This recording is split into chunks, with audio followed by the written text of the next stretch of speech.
브라바콜이 1차 심근경색 예방을 도와드립니다. 고콜레스테롤이라면 아셔야 할 것이 있습니다. 심장에 문제가 있다는 아무런 신호가 들어도 어쩌면 당신은 1차 심근경색의 위험에 처해 있을지 모릅니다. 그리고 33%에 달하는 사람이 1차 심근경색에서 살아나지 못하는 것이 냉엄한 현실입니다. 식이요법 개선과 운동량 증가만으로는 불충분하다면 의사에게 브라바콜에 대해서 물어보십시오. 이랬더니 후스 컵스 머크는 허를 찔렀다. 머크의 자체 1차 예방 연구는 결론을 내기까지 더 많은 시간을 필요로 했고 5년이 아니라 8년, 1998년까지 발표되지 않았기 때문이다. 이 차이로 브라바콜은 2년 동안에 시장에서 1차 예방 치료를 직접 내세우며 홍보할 수 있는 유일한 스타팅이 되었다. 마침내 머크의 자체 연구가 발표되었을 때에도 호스콥스에 비해 거의 주목받지 못했다. 머크의 연구가 실린 미국 의사협회지 편집 논설은 처음에 머크의 연구를 두고 3수상기 3메틸 글루타릴기 조효소 환원효소 억제가 축산경화 관성동맥 질환 예방의 수단임을 보인 또 다른 무작위 위약 대적은 임상시험이라고 언급했다. 그럼에도 메바코의 1차 예방 연구인 공군 텍사스 관성 축성 경화증 예방 연구는 이 오래된 약이 마지막으로 빛을 발한 무대가 되었다. 메바코를 복용한 비형자는 위약을 복용한 사람에 견뎌서 8년 뒤에 심장사건 발생률이 3분의 1 이상 떨어졌다. 그러나 연구 결과에서 특히 놀라운 부분은 시험에 참여한 외관상 건강한 남녀 6,500명 가운데서 대부분이 콜레스테롤 측정해보면 당시 기준으로 정상 범위 안에 있었다는 점이다. 기존 치료 지침을 따른다면 스타틴 치료 대상이 되는 사람은 비험자 5명 가운데 1명도 안 됐을 터였다. 이듬해 메바코는 FDA의 1차 예방 적응증 확대를 승인받았고 업계 분석가들은 일반적으로 건강한 인구 집단에게 스타틴을 판매할 수 있다는 첫 승인이라고 이 결과를 알렸다. 지금까지 보았듯이 상업적인 목적을 띤 시판 후의 임상시험은 사S와 카레 이후로 임상활동과 지침 발표에 점점 더 큰 영향을 미쳤다. 2001년 NCEP 지침 3차 개정안이 ATP3가 나올 즈음에는 거의 30개에 이르는 예방 스타틴 시험이 진행 중이었고 그중에 셋을 제외한 나머지 시험은 모두 민간에서 자금을 대했다. 혈중 초음 콜레스테롤에서 정상과 약간 높음 그리고 약간 높음과 높음을 구분하는 기준 수치는 1차, 2차 지침과 마찬가지로 3차 지침에서도 그대로 유지가 되었다. 그러면서 역설적이게도 혈중 초음 콜레스테롤 수치는 대체로 콜레스테롤 강화 치료를 할지 말지 결정할 때 영향을 미치지 않는 요소가 되었다. 새롭게 기준 수치가 추가되어서 이제 총 콜레스테롤 수치가 정상인 환자도 비정상으로 분리될 수 있었다. 2차에서 3차 지침으로 바뀌면서 LDL 콜레스테롤의 문턱은 하나의 값에서 정상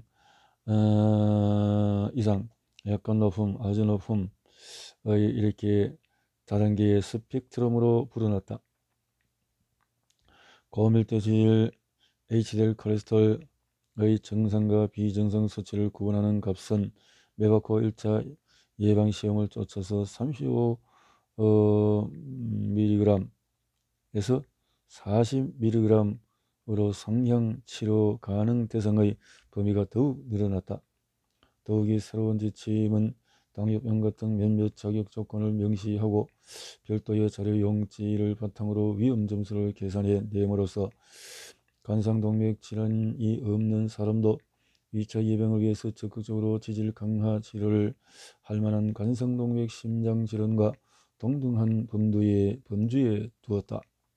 종합해 보면 2001년 지침으로 지질 강화 치료를 받는 것이 바람직한 미국인의 비율이 3배 가까이 늘어나 3,600만 명 규모의 시장이 형성되었고 상업적인 임상시험은 이런 팽창을 이끄는 중요한 역할을 했다. 지침위원회의 의장이었던 스콧 그런디는 위원회 구성원 대다수가 스타딘 약재 생산업체와 금전적으로 연루되어 있다는 의견을 접하고 20세기 말에 업계와 근근한 관계를 맺고 있지 않은 의료 전문가를 찾기는 불가능하다고 답했다. 그는 이렇게 언급했다. 업계와 관련된 전문가를 두거나 순수주의자이며 공정한 판사 노릇을 하지만은 전문성은 없는 사람을 두거나 예요. 그러나 그런 뒤의 비판은 제약회사가 비합법적인 영향력을 행사할 가능성에 초점을 맞추다 보니 잠재적으로 더욱 중요할 수도 있는 의약품 제조업체의 합법적인 영향력을 놓치고 말았다.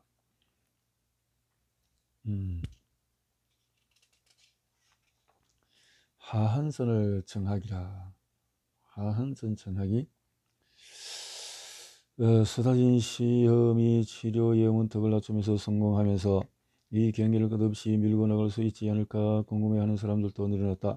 2000년 6월 열린 일반 의약품 OTC 공청회에서 한 메바코 연구자가 지적한 대로 점점 더 낮은 위험 수준을 대상으로 예방시험을 하는데도 효과가 있다는 말은 곧 메바코의 효능이 잠재적으로 무한히 확장될 수 있다는 뜻이었다. 저는 엑셀 연구자였습니다. 엑셀로드라는 로바스타틴의 뛰어난 내성과 안전성, 콜레스테롤 강화 능력은 인상적이었지만 이런 콜레스테롤 감소가 정말 유해 사례와 심근경색의 감소, 생존율 증가를 의미하는지 더 알아봐야 했지요. 이 점은 불과 최근 6년 동안의 훌륭한 성과를 보이며 기존 결론을 보강하는 연구가 연달아 발표되면서 충분히 입증되었습니다. 이 연구들은 2차 위험이 가장 높은 인구 집단에서부터 시작해서 차근차근 나아가 평균이나 1차 위험에 약간 근접한 사람들에 다다랐습니다. 스타틴의 유익함은 매 연구에 입증되었습니다. 스칸디나비아 심바스틴 생존 연구, 스코틀랜드 서부 연구, 가장 최근에 이루어진 1998년 공군 텍사스 관상죽상경화증 예방 연구는 콜레스테롤 수치가 보통이면서 눈에 띄는 심장질환이 없는 사람에게도 1차 예방이 유익하다며 입증의 범위를 확대했습니다. 또한 이 연구는 OTC 스타틴 요법을 쓸 사람들과 유사한 비염자들에게 스타틴이 도움이 될 수 있으며 안전할 것이라고 시사하기도 했지요.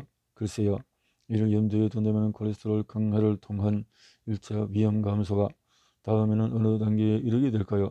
재검토를 해서 문제가 없는 경우에는 스타틴의 OTC 사용을 승인하는 것이 당연한 수순이라고 생각합니다.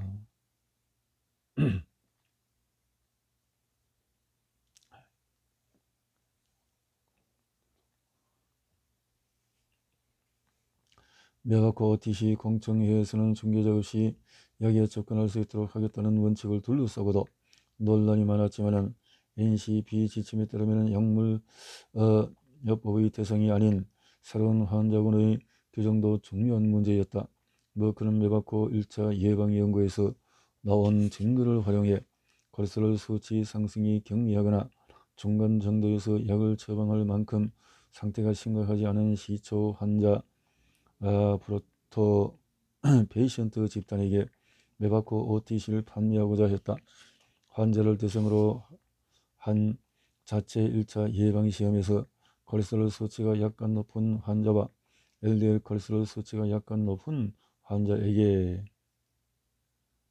메바코가 유익하다는 결과가 나오자 머크는 이 데이터가 메바코를 일반 의약품으로 판매하는 것뿐만 아니라 치료 가능한 콜레스테롤 보유자를 재정의하는 것도 정당화해 준다고 주장했다. 세인트루이스 대학의 제롬 코어는 머크를 대신해서 이런 입장을 명확히 밝히면서 위험이 점진적인 연속적으로 변화하는데도 병리와 정상을 나누는 선을 긋는 것은 임의적이라고 논했다. 혈중 콜레스테롤 총 수치가 300일 때 위험을 평가해보죠. 위험이 4배는 더 높습니다. 제가 의과대학원에 처음 들어왔을 때는 300이면 정상이라고 했는데 그 수치는 200까지 250으로 떨어지는 것을 봤어요. 250은 200보다 위험이 2배인데 200을 한번 살펴볼까요? 200은 요새 들어서 소위 적절하다고 여기지는 수치입니다. 그렇다고 200 수준이면 좋겠어요? 자료를 안다면 아마 대답은 아니요일 겁니다. 내가 최적의 콜레스테롤 수치를 규정하고 싶은 이상적인 수치는 150mg 데시리터예요. 이때 심혈관 질환에 따른 사망의 위험이 제일 낮고 우리는 점점 이쪽으로 움직이고 있어요. 나중에 간성동맥 질환이 발병하게 되는 콜레스테롤 수치는 대부분 이런 소위 경미한 콜레스테롤 증가에 속한다는 점을 알 수 있습니다. 바로 이런 경우와 행동이 필요한 경우죠. 대부분이 이 경우에 해당합니다.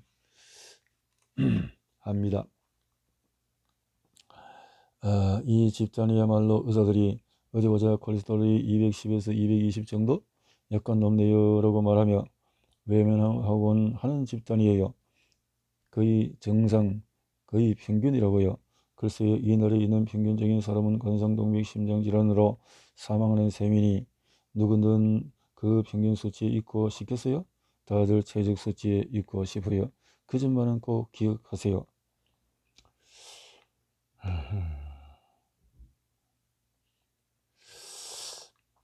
이 제안처럼 매바코 OTC로 위험이 약간 높은 인구 집단을 치료한다면 미국인 30%가 추가로 잠재적인 스타딘 시장에 포함될 테고 코헨이 말한 이상적인 수치인 150mg 데시리터가 승인이 된다면 거의 미국인의 90%가 이상적인 수치를 넘는 콜레스테롤 보유자로 규정될 참이었다.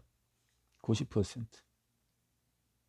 인구 집단의 90%를 아우르는 콜레스테롤 수치로 정상을 규정한다는 1960년대 초의 일반적인 논리와 비교해보면 문턱값의 역사적인 변천을 보여주는 가장 근래의 예의에 불과하다. 의사는 환자의 혈압이 특정 수치 이하로 떨어지면 저혈압으로 이러한 확실한 병리 상태에 빠질 위험이 있고 저혈압이 고혈압보다 더 치명적이라는 점을 알고 있었다. 인슐린이나 오리네이스를 사용하는 환자들은 다들 알고 있었지만 고혈당 치료도 이와 유사하게 혈당이 급격히 떨어져서 사망에 이를 수도 있는 위험에서 자유롭지 못했다. 고세병, 체내에서 지질의 일종인 분해되지 못하고 축적돼서 빈혈 생기는 것. 또 니만피크 증후군 이런 것은 일부 희귀한 대사장애는 총 콜레스테롤 및 LDL 콜레스테롤 감소와 결부되어 있기는 하지만 콜레스테롤 수치가 얼마나 낮아져야 유기체가 해를 입는지를 규정하기란 훨씬 어려웠다. 1년의 스타딘 예방시험을 통해서 예방률 감소 효과를 뒷받침하는 증거가 계속 쌓이면서 160mg 데시리터 이하의 낮은 혈중 콜레스테롤 수치가 암 및 여타 비심혈관 질환에 따른 사망률과 역학적으로 관련이 있다고 평가하는 문헌은 점점 줄어들었다. 더군다나 LDL 콜레스테롤에는 하한선 자체가 없는 것처럼 보였다. 2003년 대대적으로 보도된 프로브 이치란 리피트와 프로바콜 비교 시험은 LDL 콜레스테롤 수치를 더욱더 낮춘다고 해도 위험은 거의 없고 이득은 크다는 임상의 합의를 강력히 뒷받침했다. 1990년대 말이 되자 스타틴을 불소처럼 소독물의 일반 첨가제로 포함시켜야 한다고 노응반 진반으로 주장하는 심장병 전문의가 심심찮게 등장했다. 제약산업의 관점에서 볼 때 치료의 문턱값을 낮추는 것은 민간기업과 공중보건 모두가 득을 보는 양자의 합의사항이었다. 문턱값을 낮출수록 시장은 확대되고 제약 경기도 활성화된다. 문턱값을 낮출수록 심장질환과 뇌졸중으로 국가가 치르는 생명의 손실과 경제적인 비용도 줄어든다. 이렇게 두루두루 이익이 되는 일을 누가 반대할 수 있단 말인가. 콜레스테롤에 대한 약물치료 확대를 비판하는 사람들은 의학문헌에서 논변의 입지가 계속해서 줄어들고 있음을 깨달았다. 스타틴의 광범위한 소비를 반대하는 사람들은 차차 치료 가능성의 문턱이 낮아지는 상황에 반대할 확고한 생리학적인 기반이 없는 상태에서 그 대신에 경제적 도덕적 논의에 의존했다.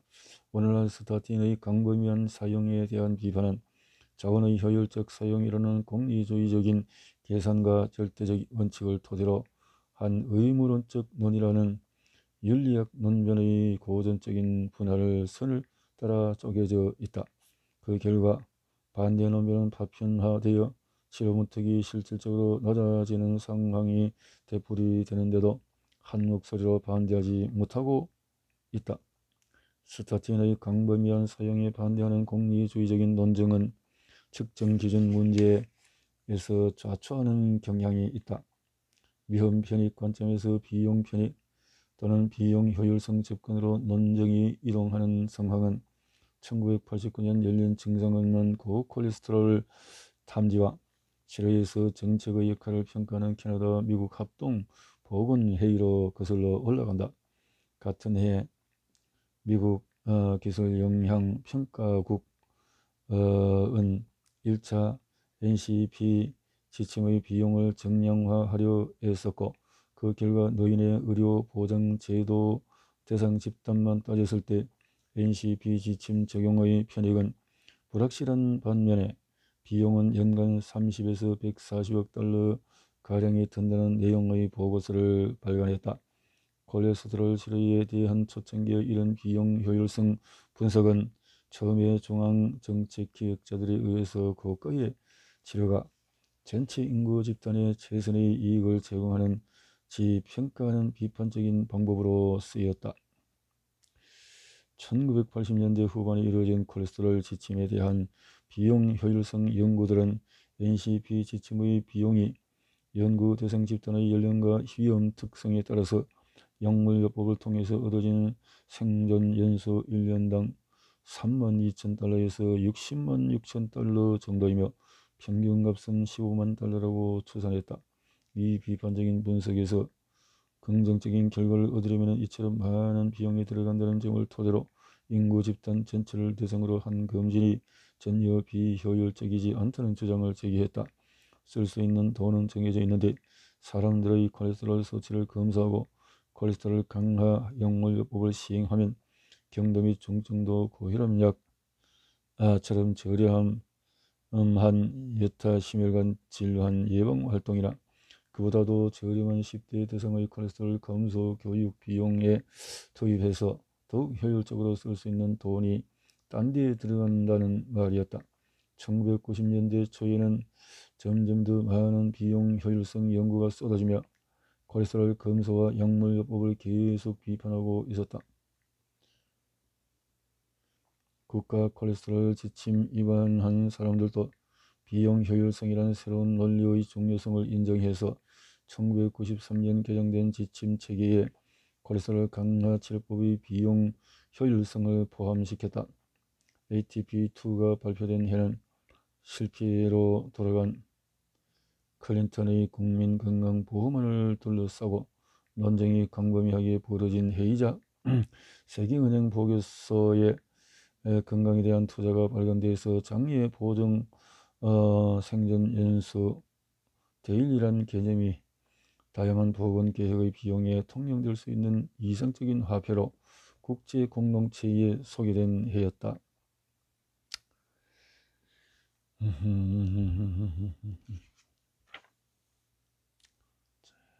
이렇게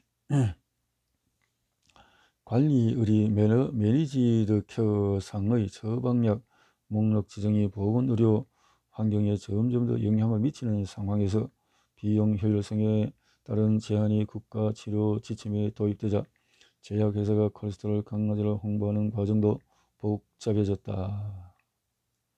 의약품 제조업체들은 자신들의 입지를 뒤흔들 소지가 다분한 비판들에 대하여 비용 효율성을 대규모 시판한 후에 임상시험에 쓰이는 종말점으로 통합함으로써 약물경제학이라는 새 분야를 자기 편으로 끌어들이고자 애썼다.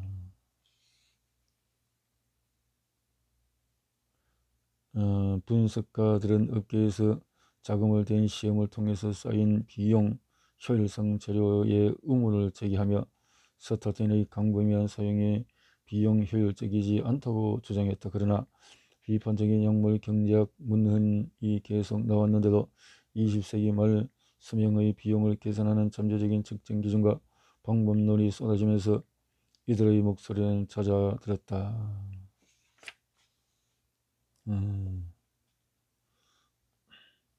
미국 심장병 전문의들에 대한 조사 결과는 가치 측정 접근법에 대한 문헌을 더욱 탄탄히 뒷받침했다. 이 조사는 미국의 심장병 전문의들이 생전 연도당 10만 달러 넘게 든다고 추정되더라도 지질 강화 치료법 사용을 권장하는 경향이 있다는 내용을 담고 있었다. 약물 예방 활동에 대한 공리주의적인 비판에 대해 스타딘 처방 범위의 확대에 반대하며 치료 가능한 콜레스테롤 수치의 하한선을 유지하고자 하는 이런저런 의무론적인 비판도 이어졌다. 이런 종류의 논쟁은 편익에 대한 표준화된 계산법보다 선험적인 도덕률을 토대로 삼으면서 병세가 중하지 않은 집단에 일상적으로 약물을 투여하는 것은 인간의 생명과 존엄성을 평가절하하는 근본적인 도덕률 위반에 해당한다는 전제에서 출발했다. 지금 논의 목적에서 보자면 인구 집단에 대한 대규모 약물 치료에 반대하는 이런 주장은 우려화 논쟁가 미키 스미스가 약학 칼뱅주의라고 부르는 입장으로 나눌 수가 있다.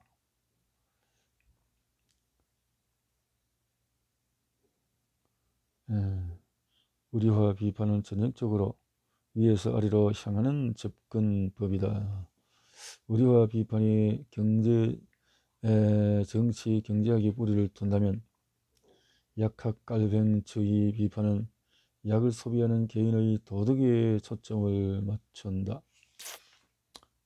자, 이렇게 결론은 우리는 콜레스테롤, 맥악과 다른 스타틴 관계를 살펴보면서 질병에 대한 합의가 이루어질 때 시장이 가장 추상적인 단계에서 영향력을 미치는 모습을 보았다. 질병의 아래쪽 경계가 제품의 비용에 따라 정해진다면 질병의 위쪽 경계는 막대한 비용을 들여서 대규모로 이루어지며 설득력이 있는 일련의 임상시험이 지침과 의료 행위에 영향을 미치며 설정이 되었다. 나머지 성인 인구 집단이 스타틴 소비 직격 집단으로 분류되지 않도록 막는 장벽은 결국 매우 느슨하게 연결된 경제적 도덕적 논쟁의 네트워크이고 이 논쟁들은 규제 및 소비 활동이 변화하거나 또 다른 연구가 이루어지면 바뀔지도 모른다. 맥악과를 수돗물에 첨가할 가능성은 아직 희박해 보이지만 스타딘이 일반 의약품이 될 가능성은 최근에 되살아나고 있다. 2004년 저 여러 신문은 스타딘이 곧 영국에서 일반 의약품으로 이용 가능하게 될 것이라고 보도했고 미국 제약업계 신문은 머크와 브리스톨 마이어스 스퀴브가 메카보와 프라콜에 OTC 자격을 부여해 달라고 FDA에 재차 청원할 가능성이 있다고 전했다. 높은 콜레스테롤이 질병이 된 최근의 역사는 지금 시대의 병리와 정상을 나누는 경계가 유동적임을 아주 잘 보여준다. 높은 콜레스테롤은 순전히 숫자로만 규정되는 이상이며 그 진단 과정은 이제 의사와 환자의 합의 못지않게 제약업계와 지침제정위원회 사이의 합의이기도 하다. 몸으로 느끼는 증상이 드는 질병의 규정에 필요하지 않게 되고 수치와 지침 자체가 사실상의 증상으로 탈바꿈하자 정상성을 존재하는 역할은 개개인의 신체에서 더욱 광범위한 관료 체계와 시장의 논리로 자유로이 흘러가게 되었다.